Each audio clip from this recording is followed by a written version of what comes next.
Bismillahirrahmanirrahim. Assalamualaikum warahmatullahi wabarakatuh dan selamat sejahtera kepada semua pelajar.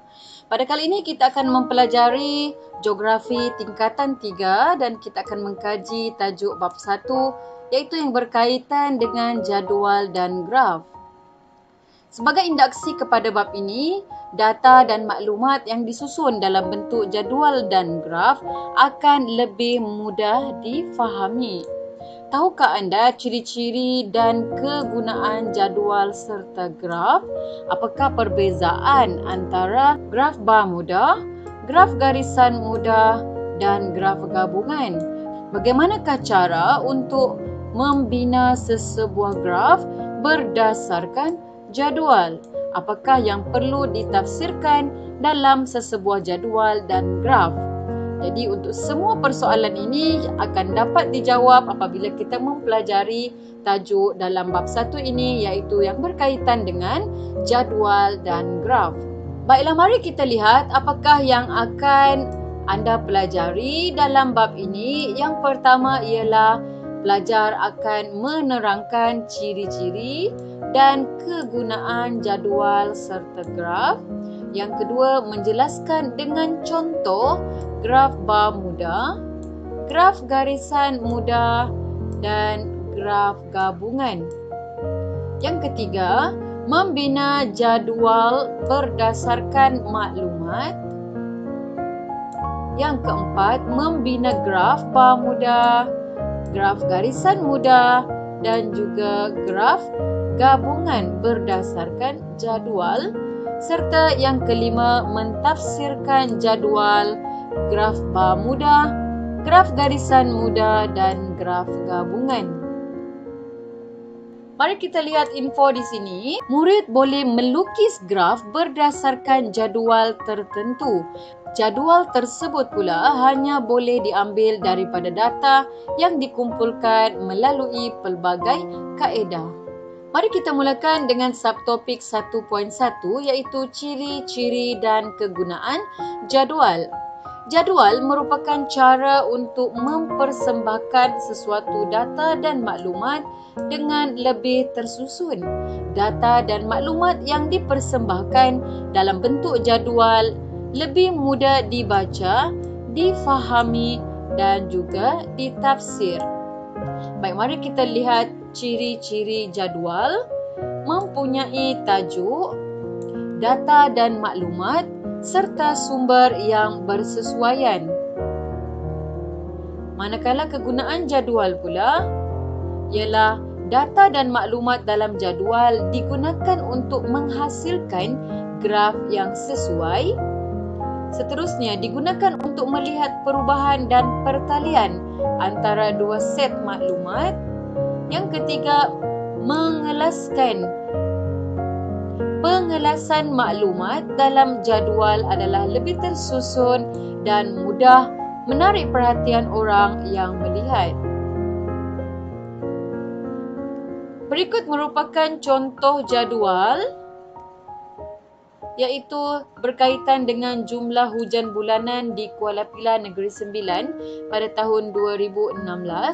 Melalui jadual ini memudahkan para pelajar untuk melihat perbezaan data pada setiap bulan dalam setahun. Dan yang kedua adalah contoh jadual sukan kegemaran murid lelaki tingkatan 3 Alpha pada tahun 2016. Senang untuk kita melihat berapa ramai pelajar yang minat dalam sukan badminton, pimpong, bola keranjang, bola sepak dan sepak takraw melalui jadual yang disediakan. Mari kita teruskan dengan kaedah pengumpulan maklumat. Sebelum sesuatu jadual dapat dihasilkan, maklumat perlu dikumpul terlebih dahulu. Terdapat beberapa kaedah yang boleh digunakan untuk mengumpul maklumat. Antaranya ialah kaedah pemerhatian, temu bual, banci, soal selidik dan rujukan kepustakaan. Mari kita lihat satu persatu apakah yang dimaksudkan dengan kaedah pemerhatian. Kaedah pemerhatian adalah kaedah pengumpulan maklumat yang paling mudah dan cepat. Maklumat yang hendak dikumpulkan dapat diperolehi melalui pemerhatian dan mencatat perkara-perkara yang berkaitan dengan maklumat yang hendak dikumpulkan. Seterusnya, yang kedua ialah melalui kaedah temu bual. Kaedah temu bual ialah kaedah pengumpulan maklumat secara lisan melalui perjumpaan atau soal jawab dengan seseorang. Kaedah ini sesuai untuk mengumpul data atau maklumat yang berkait dengan berita, pendapat atau nasihat. Kaedah yang ketiga ialah melalui banci. Banci adalah kaedah pengumpulan maklumat yang berkaitan dengan sesuatu jumlah yang dihitung. Jabatan Perangkaan Malaysia kebiasaannya menggunakan kaedah ini untuk menghitung jumlah penduduk Malaysia berdasarkan perkara-perkara seperti umur, pekerjaan, pendapatan, bangsa dan jantina. Kaedah yang seterusnya ialah kaedah soal selidik. Kaedah pengumpulan maklumat melalui soal selidik dilakukan dengan mengedarkan borang soal selidik kepada orang ramai. Borang yang telah diisi perlu dikumpulkan semula. Contoh borang soal selidik adalah seperti berikut. Pelajar boleh melihat dalam muka surat 5 buku teks. Mari kita teruskan kepada 1.2 iaitu ciri-ciri dan kegunaan graf. Data boleh dipersembahkan dalam pelbagai bentuk graf. Antaranya ialah graf bar mudah, graf garisan mudah dan graf gabungan. Mari kita lihat graf bar mudah terlebih dahulu. Apakah ciri-cirinya? Yang pertama, graf terdiri daripada paksi menegak, paksi mendatar, tajuk dan petunjuk. Seterusnya, bar-bar dilukis secara menegak atau mendatar. Yang ketiga, ketinggian bar mewakili kuantiti sesuatu komponen. Apakah kegunaan graf bar mudah? Yang pertama, graf digunakan untuk mempersembahkan data yang boleh dikira seperti orang, kereta, rumah dan lain-lain. Graf juga digunakan untuk menunjukkan perbezaan antara komponen yang dikaji. Mari kita lihat contoh graf bar mudah. Di mana graf bar mudah mempunyai tajuk, petunjuk, bar, paksi menegak yang menunjukkan bilangan murid dan paksi mendatar yang menunjukkan cara murid datang ke sekolah.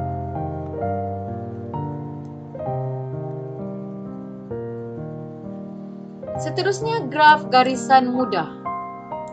Apakah ciri-ciri graf garisan mudah? Yang pertama, graf dilukis secara garisan yang panjang. Yang kedua, garisan yang curam menggambarkan perubahan yang besar, manakala garisan yang landai menggambarkan perubahan yang kecil. Ciri yang ketiga, jika garisan mendatar bermakna tiada perubahan yang berlaku pada nilai yang berkenaan dalam tempoh masa tertentu. Seterusnya kita lihat pula dua kegunaan graf garisan mudah. Yang pertama, graf menggunakan garisan untuk menunjukkan sesuatu perkara yang mengalami perubahan jumlah atau nilai yang berterusan. Kedua, data yang dipersembahkan menggunakan graf garisan ialah maklumat min suhu bulanan, perubahan penduduk, jualan barang atau produk, penghasilan, pengeluaran hasil tanaman dan lain-lain. Mari kita lihat contoh graf garisan mudah. Mempunyai tajuk, paksi menegak menunjukkan guna tenaga dalam sektor ekonomi, paksi mendatar menunjukkan tahun dan terdapat garisan. Info penting berkaitan graf garisan mudah ialah tidak memerlukan petunjuk kerana graf ini hanya mempunyai satu garisan yang menunjukkan tinggi atau rendah nilai sesuatu komponen. Seterusnya, mari kita lihat berkaitan graf gabungan. Ciri-ciri graf gabungan ialah merupakan gabungan graf Bermuda dan graf garisan. Yang kedua, menunjukkan dua maklumat yang berlainan dalam satu graf. Apakah kegunaan graf gabungan? Yang pertama, menunjukkan perubahan atau perbezaan antara dua perkara yang saling berkaitan. Seterusnya, sesuai digunakan untuk data dan maklumat seperti suhu dan hujan, harga jualan dan pengeluaran. Mari kita lihat contoh graf gabungan mempunyai tajuk. Terdapat dua paksi menegak iaitu menunjukkan hujan dan menunjukkan suhu. Seterusnya, paksi mendatar menunjukkan bulan dalam setahun daripada Januari sehinggalah Disember. Mari kita teruskan dengan 1.3, langkah-langkah membina jadual. Data dan maklumat yang diperolehi harus disusun dalam bentuk jadual supaya mudah dibaca, difahami dan ditafsir. Berikut merupakan jadual cara murid tingkatan 3 Mutiara datang ke SMK Orchid pada tahun 2017. Daripada maklumat yang diperoleh, proses kedua ialah membina jadual kekerapan. Seterusnya, yang ketiga ialah ringkasan jadual dalam bentuk yang lebih mudah untuk dibaca dan difahami. Seterusnya, 1.4, kita akan melihat tentang langkah-langkah membina graf Bermuda, graf garisan muda dan graf gabungan. Kita mulakan dengan membina graf Bermuda berdasarkan jadual 1.5, iaitu cara murid tingkatan 3 Mutiara datang ke SMK Orchid pada tahun 2017. Langkah membina graf Bermuda. Mari kita lihat langkah yang pertama. Pelajar perlu melukis paksi mendatar dan juga paksi menegak di atas kertas graf. Paksi menegak menunjukkan bilangan murid, manakala paksi mendatar menunjukkan cara murid datang ke sekolah. Pilih skala yang sesuai untuk menunjukkan bilangan murid mengikut cara mereka datang ke sekolah. Tandakan skala pada paksi menegak.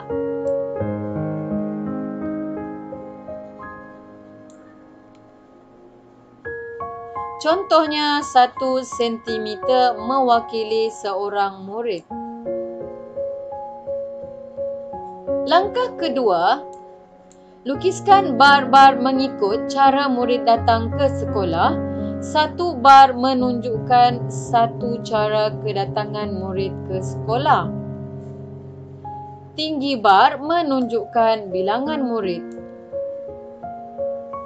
Seterusnya, langkah yang ketiga ialah loreh atau warnakan setiap bar menggunakan lorekan atau warna yang berlainan.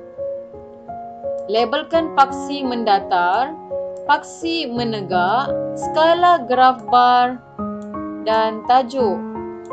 Sediakan petunjuk bagi setiap bar. Seterusnya, membina graf garisan muda berdasarkan jadual 1.6, iaitu guna tenaga dalam sektor ekonomi di Malaysia dari tahun 2010 hingga 2014. Langkah membina graf garisan muda. Yang pertama ialah lukiskan paksi mendatar dan juga paksi menegak di atas kertas graf. Paksi mendatar mewakili tahun, paksi menegak mewakili jumlah guna tenaga. Pilih skala yang sesuai. Contohnya, 1 cm mewakili 100,000 orang. Langkah kedua, tandakan titik pada kertas graf untuk menunjukkan guna tenaga dalam sektor ekonomi Di Malaysia dari tahun 2010 hingga 2014. Seterusnya langkah ketiga, sambungkan semua titik yang ditandakan itu dengan satu garisan. Labelkan paksi menegak dan paksi mendatar, berikan tajuk yang sesuai.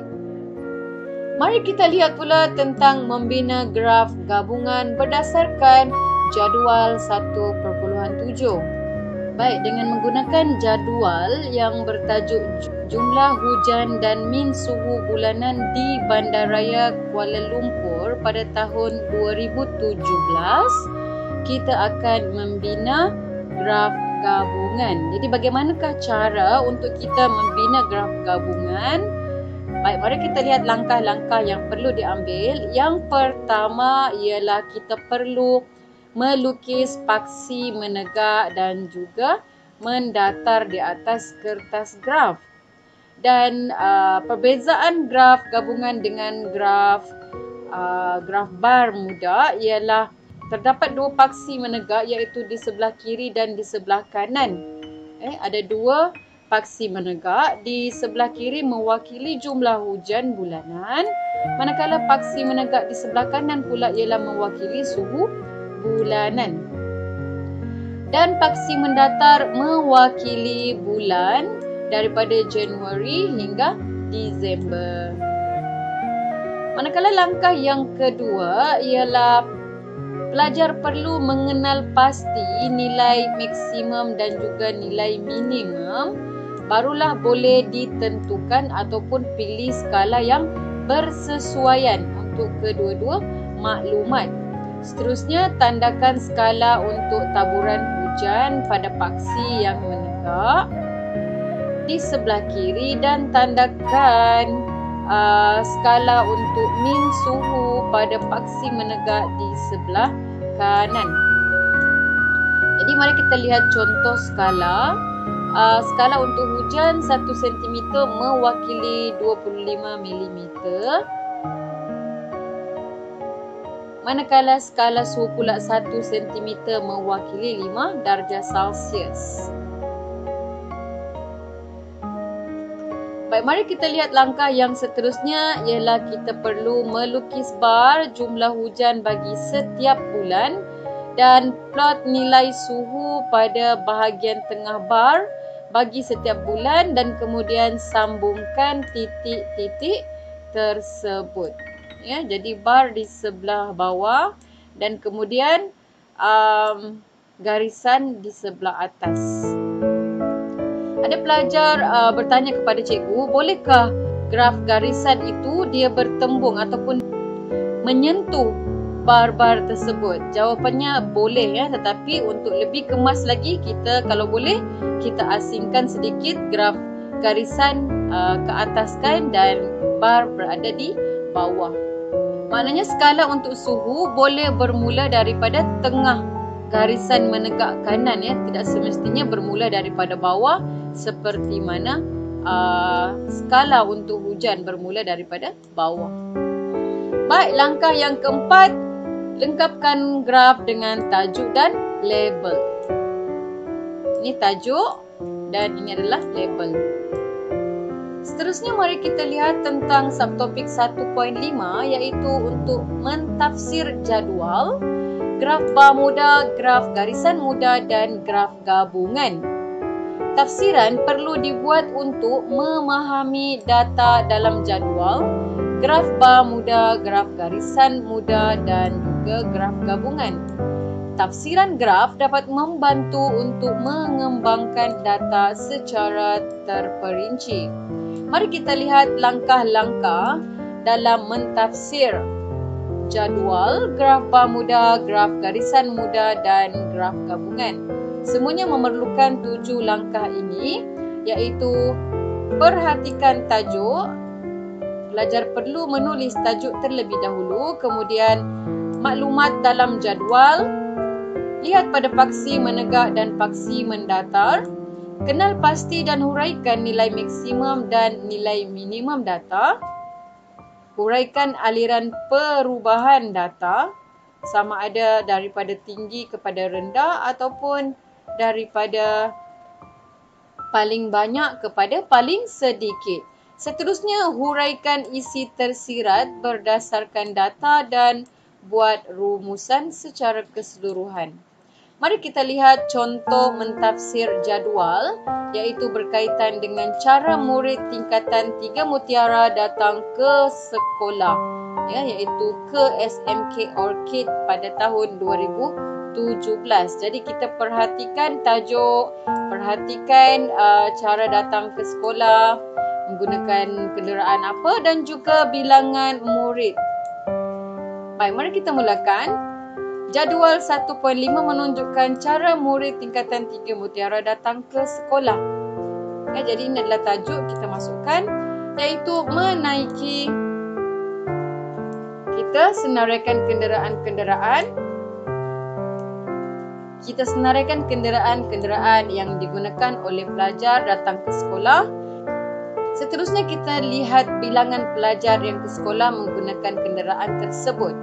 Ada nilai maksimum sehingga nilai minimum, dan kita boleh ulaskan contohnya penjalan kaki paling ramai, iaitu seramai 12 orang, dan kita boleh ulas sehingga kepada nilai yang paling sedikit. Seterusnya dalam perenggan yang ketiga ini kita lihat ramai murid yang berjalan kaki ke sekolah disebabkan oleh faktor lokasi rumah, dan ini adalah satu huraian kepada isi yang tersirat, dan seterusnya ada rumusan di perenggan akhir. Jadi pelajar boleh meneliti lagi dalam buku teks geografi muka surat 14. Biasanya dalam peperiksaan soalan untuk mentafsir diberikan markah 4 hingga 5 markah. Jadi apa yang perlu pelajar masukkan dalam pentafsiran, cikgu tuliskan di sini. Yang pertama adalah tajuk, nilai maksimum dan minimum. Seterusnya dalam perenggan yang ketiga, huraian tersirat. Manakala yang terakhir adalah rumusan. Jadi pelajar boleh mendapatkan lebih daripada 5 markah untuk soalan tafsiran dalam peperiksaan.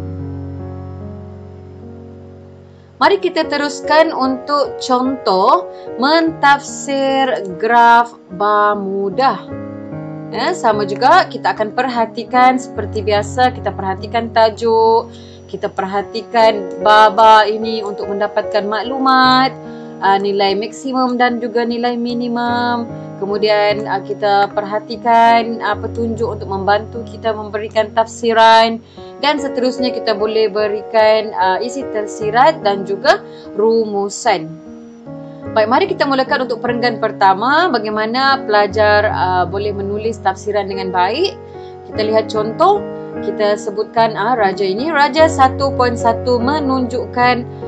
menunjukkan apa? Ini adalah tajuk, sukan kegemaran murid lelaki tingkatan 3 Alpha.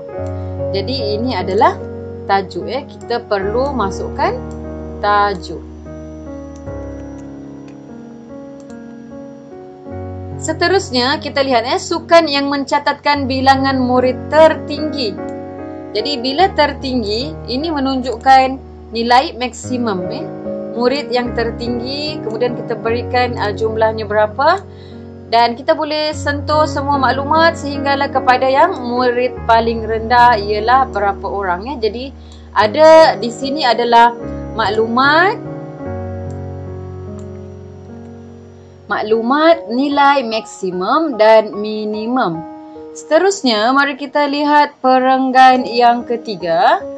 Ramai murid memilih sukan bola sepak sebagai sukan kegemaran kerana dilatih oleh guru yang berpengalaman. Ini adalah tersirat. Sebab apa kita kata tersirat? Tidak terdapat dalam graf kita, tetapi pelajar yang boleh mengandaikan ataupun memberikan tafsiran sendiri mengapakah sukan bola sepak ini menjadi sukan kegemaran. Jadi di sini kita tuliskan ini adalah apa? Huraian tersirat.